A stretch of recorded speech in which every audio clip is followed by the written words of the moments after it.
تاسو بلوغ دي مظاهره وکړي نو اب جشن آزاد پاکستان کی مناسبت سے وطن عزیز کی عظمت اور سربلندی کے جذبات کو الفاظ کا جامع پہنانے کے لیے میں گورنمنٹ ہائر سیکنڈری اسکول چوٹی کے طالب علم محمد دانش کو دعوت دیتا ہوں کہ وہ تشریف لائے اور اپنی مختصر اردو تقریر پیش کرے.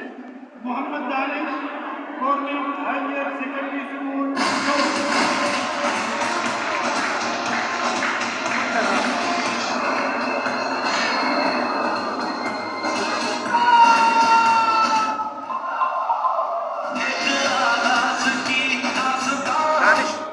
دانش داود كده ده كده بل سيدي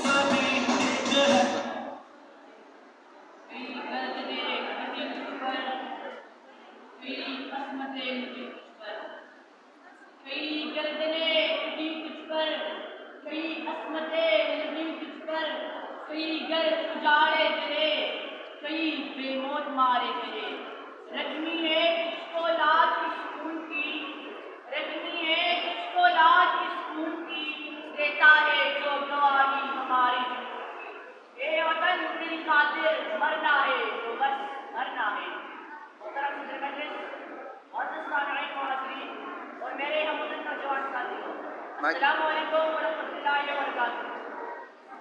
آج 14 اگست کا دن خوشی کا دن ہے, فخر کا دن ہے, شکرانے کا دن ہے. آج کا دن وہ مبارک دن ہے جب اللہ تعالیٰ کے فضل کرم سے برصغیر کے مسلمانوں کو ایک آزاد وطن پاکستان نصیب ہوا. آج میں سب سے پہلے اپنے رب کریم کا بہت شکر ادا کرتا ہوں جس نے ہمیں اس پاک سرزمین میں آزادی کی نعمت عطا کی. معزز سامعین, 14 اگست صرف ایک تاریخ نہیں بلکہ ایک عظیم جدوجہد, بے مثال قربانیوں اور روشن مستقبل کی علامت ہے. یہ وہ دن ہے جب لاکھوں مسلمانوں کے خواب حقیقت بنے, جب ایک آزاد اسلامی ریاست دنیا کے نقشے پر اتری اور جب امید, حوصلے اور ایمان کے ایک نئے تاریخ بنی. میرے عزیز ساتھیوں, یہ وطن ہمیں یوں ہی نہیں ملا. یہ زمین قائد کے عزم, اقبال کے خواب اور لاکھوں شہیدوں کے خون کا نتیجہ ہے. یہ بھیک نہیں آزادی ہے ملتی یہ بلا مانگے سے کبھی.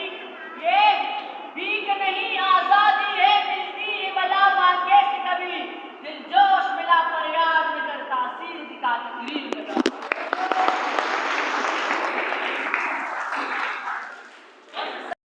پیش کرنا چاہیے جنہوں نے اس قوم کی قیادت کی. علامہ محمد اقبال نے ایک آزاد وطن کا خواب دیکھا اور پھر خواجہ اعظم محمد علی جناح نے اپنے بے مثال عزم اور بصیرت سے اسی خواب کو حقیقت میں بدل دیا. صرف آزادی صرف ایک نعمت نہیں بلکہ بہت بڑی ذمہ داری بھی ہے. گوارے نام ان ماؤں کی اجڑی ہے جن کی گود, گوارے نام ان ماؤں کی اجڑی ہے جن کی گود, نکلے ہیں جن کے آنسو صرف تیرے لیے, بس تیرے لیے, ہاں تیرے لیے. گوارے نام کتنے ایک ایک ذرے میں خون ہے, گوارے نام کتنے ایک ایک ذرے میں خون ہے ان جوانوں کا جو تھے کسی کے گھر کا آسرا, کسی کے سر کا آسرا چلے وہ جی جان سے, بچایا تجھ کو ہر نقصان سے. اے میرے پاک سرزمین گوارے نام, بس تو گوارے نام. آج ہمیں خود سے یہ سوال کرنا چاہیے کہ کیا ہم اپنے بزرگوں کی قربانی کی قدر کر رہے ہیں؟ کیا ہم اپنے وطن کو مضبوط, خوشحال اور ترقی یافتہ بنانے میں اپنا کردار ادا کر رہے ہیں؟ اگر ہم پاکستان سے حقیقی محبت کرتے ہیں تو ہمیں چاہیے کہ ہم ایمان, اتحاد, ایمانداری اور تعلیم کو اپنی زندگی کا حصہ بنائیں. ہمیں تعصب, بدعنوانی اور انتشار کو چھوڑ کر محبت, بھائی چارے اور حکومت کو پیغام فروغ دینا ہوگا.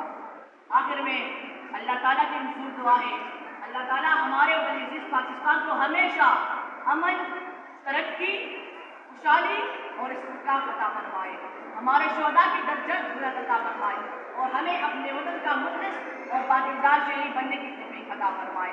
پاکستان زندہ باد, پاکستان زندہ باد. اللہ ہم سب کا حامی مناسب ہو. آپ سب کی سماعتوں کا شکریہ.